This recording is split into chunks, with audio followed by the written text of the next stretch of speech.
E aí pessoal, beleza? Carlos do Meliponário, Irapitã aqui. E sim, chegou aí a primeira frente fria da temporada, a primeira frente fria forte, né? Pelo menos que chegou aqui no Sudeste, com toda certeza no Sul também, de 2022. E nessa hora, muitos meliponicultores ficaram aí com medo, alguns até desesperados. Coisa que demonstra aí uma falta de preparo, né? Uma falta de preparo, uma vez que as abelhas são adaptadas a essas temperaturas, pessoal. Tem gente perguntando se mandaçaia aguenta o inverno, sendo que a mandaçaia é uma abelha nativa do Rio Grande do Sul. Então está faltando estudo por parte de alguns de vocês. E eu recomendo que estudem sobre as abelhas.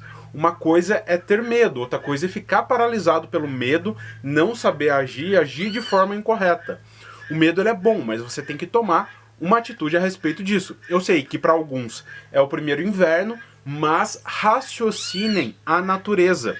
Todo ano tem inverno. Se você está em São Paulo e pegou uma jataí lá na tua região, em São Paulo, qualquer outro estado que seja, pegou uma abelha no ninho isca, colocou na caixa, a abelha é daquela região, ela é adaptada ao frio. E eu nem gosto de usar a palavra adaptada, porque adaptada é algo ativo, né? Tudo isso já é passivo. As abelhas elas já coevoluíram com o ambiente para passar por esses períodos. Alguns anos mais frio, como foi mais frios, né? Como foi o inverno de 2021, e outros anos nem tão frio, como foi o inverno de 2020 ou de 2019, que nem geada deu. Cada ano vai ter a sua variação, mas as abelhas são adaptadas. Então, um pouco desse medo, ele é infundado e ele é baseado na falta de preparo, na falta um pouquinho de raciocínio lógico da natureza da abelha. E o principal de tudo, antes de mais nada, se inscrevam aqui no canal, porque tem gente perdendo alguns vídeos.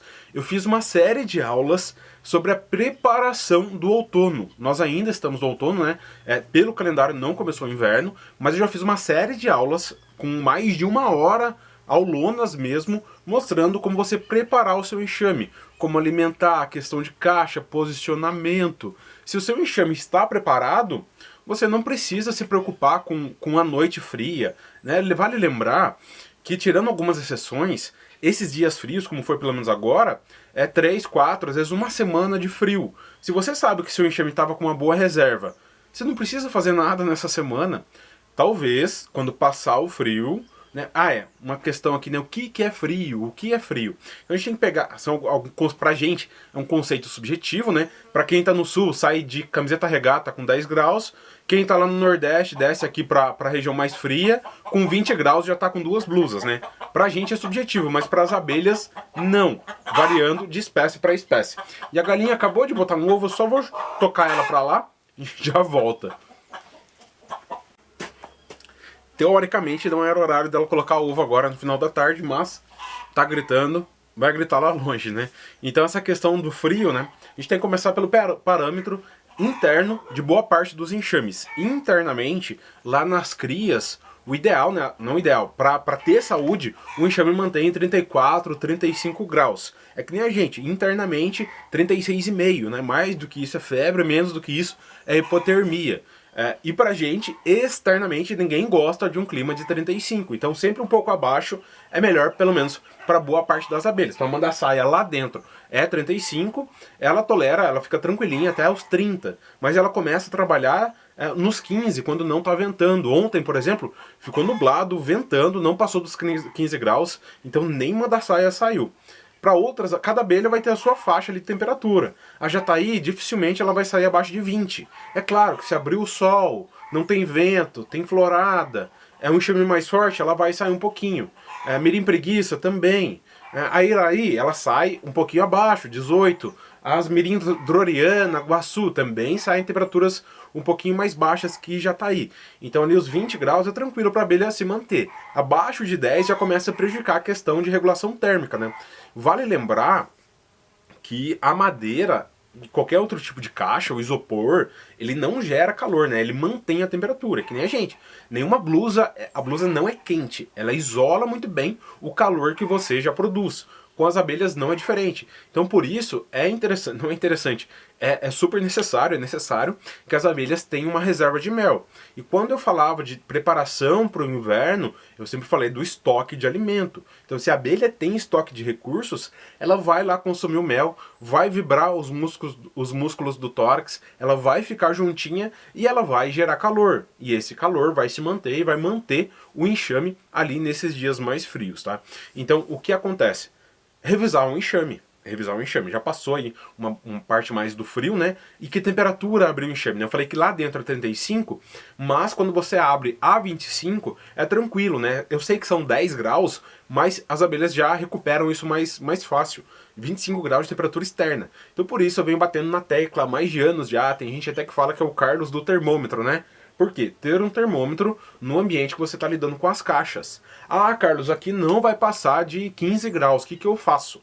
Ou você não abre, ou você leva para dentro de casa e maneja esse enxame no ambiente aclimatado, com aquecedor, lareira, o que é que você tenha na tua casa, e luz vermelha à noite. Então na luz vermelha as abelhas não saem, você consegue ali manejar o enxame. Com 10 graus não adianta você abrir o enxame, você vai abrir só para ver como que tá, porque não, se você colocar alimento, as abelhas não vão pegar. Eu não sei qual é o comportamento interno, se elas vão lá, enchem o papo de mel, vão ali pro ninho e daí começam a gastar essa energia devagarzinho, mas fato é que abaixo de 10 graus, se você colocar um xarope para mandar saia, uma abelha que adora pegar xarope, dificilmente ela vai pegar esse xarope. Por isso, a preparação é muito melhor do que você... prevenir é muito melhor do que remediar. A remediação nesses casos que você não tem reserva de mel, não sabe como o enxame tá, tem medo, não sabe se o enxame tá forte, é colocar o enxame para dentro de casa, num local aclimatado. Ah, Carlos, quantos dias ficar fechado? Mais uma vez, pessoal, como eu falei, né? É claro que essa mensagem um pouco mais dura não é para quem está passando agora, quem está chegando agora na atividade. Quem está chegando na atividade está aprendendo agora, não tem nada de errado com isso e pode ser que você perca alguns enxames que faz parte do processo. Tá? Vale lembrar que na natureza os enxames morrem. E muitas vezes no meliponário o enxame perece e não é por nossa causa. Agora, você tem que ter uma certa experiência para saber se foi culpa tua ou não foi. Fez uma boa revisão, avaliou que o enxame precisa ou não. Você sabe que a partir daí é com elas. E muitas vezes o enxame perece, não, a imensa maioria das vezes não, né? Como eu falei, venho falando, né? 2021 foi o inverno mais rigoroso dos últimos 5 anos. E eu perdi um ou outro enxame, foi bem pouco mesmo. Coloquei 5 enxames para dentro de casa, que era a marmelada mais nova, lambiólis e mirim preguiça, que são as abelhas aí mais sensíveis ao frio que eu tenho. E ainda assim, marmelada, uma abelha de um local um pouquinho mais quente, passou super bem as matrizes aqui pelo inverno passado, que foi bastante frio. Por quê? Tinha uma boa população, tinham reserva de recursos. Não é que a caixa era tecnológica, não é que tinha aquecedor, não é que tinha isopor. Eu nunca coloquei isopor nas minhas caixas. Né? Então muita gente fala dessa questão do isopor e tal. Eu não coloco, não vejo necessidade. Outra coisa, como eu falei, fazer um manejo dentro de casa, né, estando calor, e depois, se é um dia que nem hoje, abrir o tempo, tá sol, a tendência é que externamente esteja mais quente do que dentro de casa, né? A casa vai ficar fria depois, a não ser que você use aquecedor e tudo mais. Então, eu deixo os enxames fora, sem isopor, para quê? Porque boa parte das minhas caixas estão posicionadas num local que pega o sol da manhã.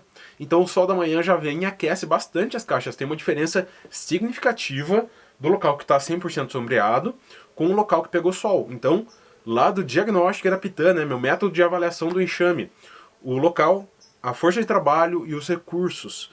Então, se o local estiver muito na sombra, ventando, úmido, esse local vai estar mais frio e vai prejudicar. Ainda no local a caixa, né, claro. Quanto mais espessa, mais vai ajudar o enxame. Então, locais frios aí, acima de 3 centímetros de espessura. Aqui, né, como eu falei, faz bastante frio, dá geada, chega próximo do 0 graus, ou chega em 0 graus, e eu tenho jataís tranquilamente em caixas de 2,5 cm de espessura. Tenho marmeladas em caixa de 2 cm de espessura. Tenho mirim preguiça e lambióleos em caixa de 2,5 de espessura, sem nenhum problema. Por quê? Porque a gente entra no pilar da população, né? Também não adianta estar lotado de mel e não ter abelha para gerar esse calor que a gente já vinha conversando. E tem que ter mel, não adianta também ter abelha, se não tiver mel, esse enxame vai perecer, vai morrer de fome, né? E muitas vezes acontece isso. Né? Então aquela questão lá de colocar pra dentro de casa, algumas pessoas vieram, Carlos, pode ficar fechado 2 dias? Pessoal, tem jataí minha que faz 3 dias que não sai da casa, então é natural que o enxame fique fechado. O que você tem que tomar cuidado agora quando você coloca o enxame pra dentro de casa, é você fechar bem ele. Porque se você deixar o local quentinho, chegou 7 horas da manhã, 9 horas da manhã, essas abelhas vão começar a sair. E delas vão sair e vão para onde? Vão para fora, se tiver como sair, ou vão morrer ali dentro. Então se você quer manter o enxame fechado num local aclimatado, que ele esteja bem fechado. E mais uma vez, para deixar claro, né, a gente já vem falando sobre isso, mas como fechar esse enxame? É rente à entrada da caixa. As melíponas a gente consegue colocar um canudinho ali de tela e ela não vai sair. Mas é uma jataí, é uma tubuna, é uma mirim preguiça que faz um tubo de entrada, desmancha isso. Depois, dependendo da situação, você consegue colar ali de volta, né, com cera e fecha rente à parede da caixa. Não adianta colocar ali um chumaço de fazer uma cúpula de tela, porque as abelhas vão sair, aquilo vai ser externo, elas vão morrer, vai ter um estresse bem grande. Considerações gerais, se você tem medo do frio, estude a respeito, volte aqui, assista mais uma vez esse vídeo, né? Esses parâmetros que eu falei, o que você pode fazer. O xarope mais denso vai te ajudar a alimentar as abelhas. O que é um xarope mais denso, de forma rápida e resumida? 2 partes de açúcar para 1 parte de água. A jataí vai pegar, a mirim vai pegar, a tubuna vai pegar, a mandaçaia vai pegar. Só tomar cuidado que na época do inverno, pelo menos aqui ainda não está assim. Mas né, é natural que no inverno, dependendo aí da falta de chuvas, seja um período seco. Então também é interessante, dependendo da situação, para as melíponas, que tenha mais água nesse xarope. Então alimentar com esse xarope mais denso, com uma temperatura mais elevada. Agora está fazendo 18,9 graus. Eu consigo alimentar os enxames nessa temperatura. Mas como eu falei, se estivesse 8,9, não adianta colocar no copinho alimentador. O copinho alimentador vai estar fora do invólucro. As abelhas vão ficar no invólucro quando está frio, para manter aquela temperatura. Então isso é muito importante. O que é uma boa reserva de mel, Carlos? Vai variar, pessoal, de local para local. Lá na Serra do Rio Grande do Sul vai fazer muito mais frio que na minha região. Então as abelhas vão precisar de uma maior reserva. Mas no geral, também vai depender da população, né? As abelhas têm essa capacidade bem interessante de diminuir o consumo de alimento com a diminuição da população. Então bota a princesa para fora, bota zangão para fora, para a postura e vamos diminuir a população porque vai ter menos consumo. Então ela vai equalizar a população com a reserva de recursos. Mas no caso já está aí aqui. 12 por 12 por 12. Ninho, essas medidas para o ninho. Ela vai colocar o ninho, vai lotar de mel ali em volta e aquilo é mais do que suficiente para elas se manterem no inverno, pelo menos aqui na minha região. Se tiver uma melgueira, excelente. Tem 2 melgueiras cheias, você já pode coletar uma. Não vai fazer falta para esse enxame. É alimentação em excesso, né? A gente já conversou aqui também a respeito da coleta de mel no inverno, você aproveitar o clima frio para não ter nenhuma abelha na melgueira, mas isso é papo para outro vídeo. Considerações gerais são isso. Vai voltar a esquentar, então aproveitem esses dias mais quentes para fazer uma boa revisão, ver população, alimento, pólen, mel, como que está a isolação da caixa, e o posicionamento da caixa, né? Eu estou olhando aqui agora, e tem um conjunto de mandaçaias ali que está pegando o sol da tarde. Elas estão melhores do que essas, com certeza. A questão é que eu não consigo fazer todas as minhas caixas assim.